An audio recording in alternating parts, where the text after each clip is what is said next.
Dehli Sultanlığı. Dehli Sultanlığı Hindistanda yaranan türk mənşəli dövlət olmuş. 1206-cı ildə Qütbəddin Aybəş yaratmış. Aybəş türk dilinin əsas dilə çevrilməsinə çalışmış. İslam dinini yaymağa çalışmışdır.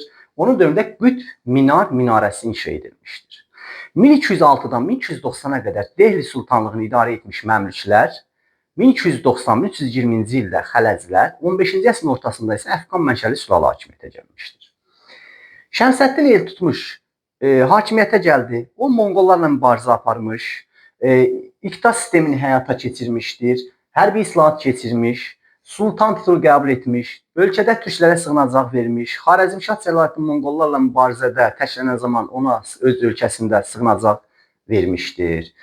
Deməli, ondan sonra hakimiyyətə gəlir Raziyə Sultan. Türk qadın hökmdarlardan olmuş, onun dövründə dövlət zəifləmişdir. Dehli Sultanlığının hökmdarlarından biri olur Qiyasəddin Balaban. Qiyasəddin Balaban hərbiçilərin köməyi ilə hakimiyyətə gəlmiş. Dövlətin parçalanmasının qarşısını alıb Monqollara qarşı mübarizə aparmışdır. Sonrakı dövrdə hakimiyyətə gəlir Əlaəddin Xələz. Əlaəddin Xələzin hakimiyyət illəri 1296-1316-cı illərdə hakimiyyətdə olmuş. Əlaəddin Xələzin dövründə dövlət qüdrətləndi, şəxs dövləti cənuba doğru genişləndirmiş.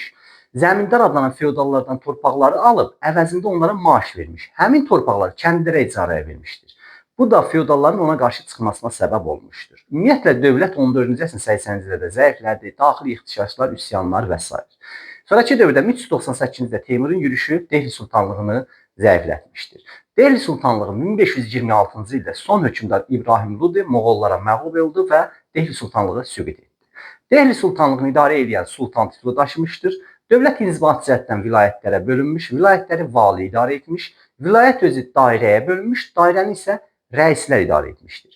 Məhkəmə işlərinə baxan qazılar idi, mülki hərbi hakimiyyət isə baş vəzirin əlində olmuşdur. Torpaqlar, dövlət torpaqları, xalisə, iqta torpağı, icma, vəqf torpaqları olmuşdur. İqta torpaqları zəmindarlara məxsus torpaq olmuşdur. Dehli Sultanlığı mövzusu bundan ibarət idi. Sağ olun.